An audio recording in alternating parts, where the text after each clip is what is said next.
le rouge-gorge triompha. Puis, il alla chanter sa victoire à petits cris secs, invisibles au plus épais du marronnier. Il n'avait pas reculé devant la chatte.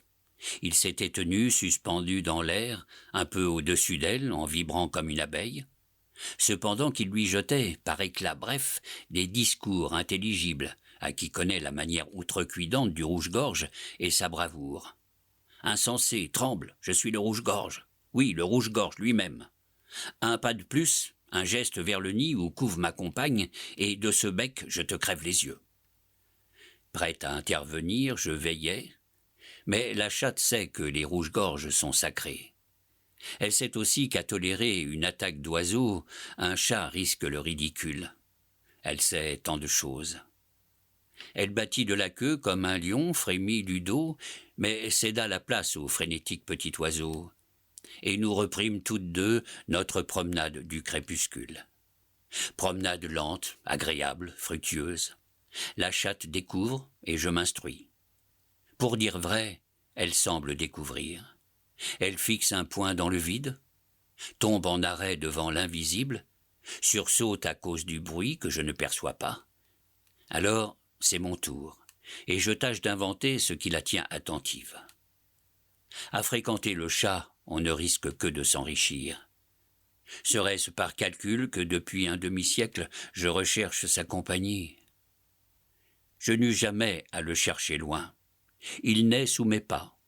Chat perdu, chat de ferme traqueur et traqué, maigri d'insomnie, chat de libraire embaumé d'encre, chat des crèmeries et des boucheries, bien nourri, mais transi, les plantes sur le carrelage, chat poussif de la petite bourgeoisie, enflé de moi, heureux chat despote qui régnait sur Claude Farrer, sur Paul Morand et sur moi.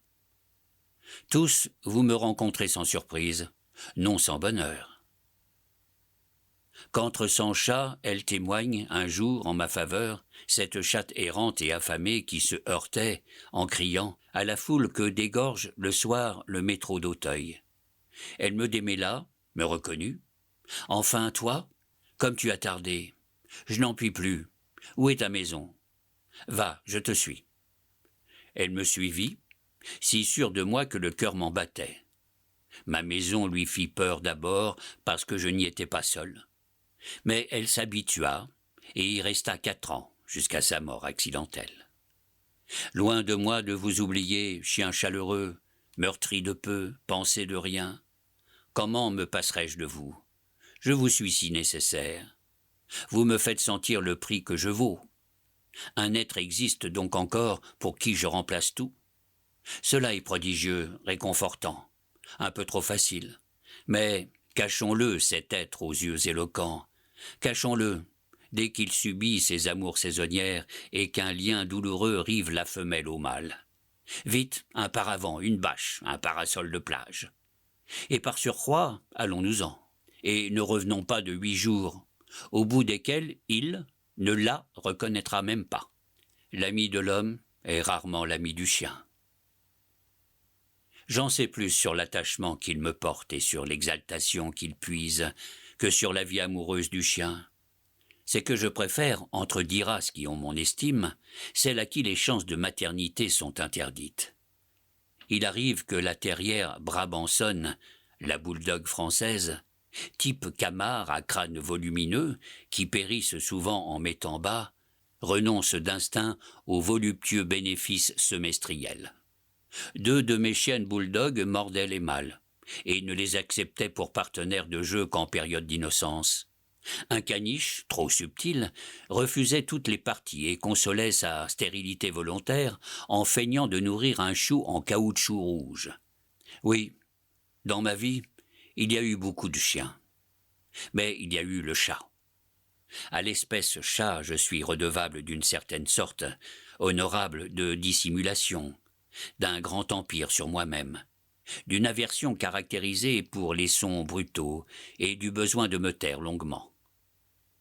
Cette chatte qui vient de poser en gros premier plan, dans le roman qui porte son nom, la chatte du rouge-gorge, je ne la célèbre qu'avec réserve, qu'avec trouble. Car, si elle m'inspire, je l'obsède. Sans le vouloir, je l'ai attirée hors du monde félin. Elle y retourne au moment des amours, mais le beau matou parisien, l'étalon qui va en ville, pourvu de son coussin, de son plat de suur, de ses menus et de sa facture, que fait de lui ma chatte? Le même emploi que du sauvage essorillé qui passe, au champ, par le trou de la haie. Un emploi rapide, furieux et plein de mépris. Le hasard unit à des inconnus cette indifférente. De grands cris me parviennent, de guerre et d'amour, cris déchirants comme celui du grand-duc qui annonce l'aube. J'y reconnais la voix de ma chatte, ses insultes, ses feulements, qui mettent toutes choses au point et humilient le vainqueur de rencontre. À la campagne, elle récupère une partie de sa coquetterie. Elle redevient légère, gaie, infidèle à plusieurs mâles auxquels elle se donne et se reprend sans scrupule. Je me réjouis de voir qu'elle peut encore, par moments, n'être qu'une chatte, et non plus la chatte. Ce chaleureux, vif et poétique esprit, absorbé dans le fidèle amour qu'elle m'a voué. Entre les murs d'un étroit jardin d'Île-de-France, elle s'ébat, elle s'abandonne. Elle se refuse aussi. L'intelligence a soustrait son corps aux communes frénésies. Elle est de glace lorsque ses pareils brûlent. Mais elle appelait rêveusement l'amour il y a 3 semaines, sous des nids déjà vides, parmi les chatons nés 2 mois plus tôt, et mêlait ses plaintes aux cris des mésangeaux gris. L'amour ne se le fit pas dire 2 fois. Vint le vieux conquérant rayé, aux canines démesurées, sec, chauve par place, mais doué d'expérience, d'une décision sans seconde, et respecté même de ses rivaux. Le jeune rayé le suivait de près, tout resplendissant de confiance et de sottise, large du nez, bas du front et beau comme un tigre. Sur la tuile faîtière du mur parut enfin le chat de ferme, coiffé en bandeau de 2 taches grises sur fond blanc sale, avec un air mal éveillé et incrédule. Rêvais-je? Il m'a semblé qu'on me mandait d'urgence. Tous 3 entrèrent en lice, et je peux dire qu'ils en virent de dur. La chatte eut d'abord 100 mains pour les griffer, 100 petites mains bleues, véloces, qui s'accrochaient aux toisons rares et à la peau qu'elle couvrait. Puis elle se roula en forme de 8, puis elle s'assit entre les 3 matous et parut les oublier longuement. Puis elle sortit de son rêve hautain pour se percher sur un pilier aux chapiteaux effrités, d'où sa vertu défiait tous les assaillants. Quand elle daigna descendre, elle dévisagea les 3 esclaves avec un étonnement enfantin, souffrit que l'un d'eux, du museau, baisa son museau ravissant et bleu. Le baiser se prolongeant, elle le rompit par un cri impérieux, une sorte d'aboiement de chat, intraduisible, mais auquel les 3 mâles répondirent par un saut de recul. Sur quoi la chatte entreprit une toilette minutieuse, et les 3 ajournés se lamentèrent d'attendre. Même ils furent mine de se battre pour passer le temps autour d'une chatte froide et sourde. Enfin, renonçant au mensonge et au jeu, elle se fit cordiale, s'étira longuement, et d'un pas de déesse rejoignit le commun des mortels. Je ne restai pas là pour savoir la suite.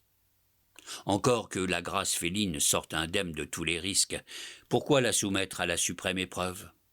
J'abandonnai la chatte à ses démons et retournai l'attendre au lieu qu'elle ne quitte ni de jour ni de nuit, quand j'y travaille lentement et avec peine. La table où, assidue, muette à miracle, mais résonnante d'un sourd murmure de félicité, j'y veille où repose sous ma lampe la chatte, mon modèle, la chatte, mon amie.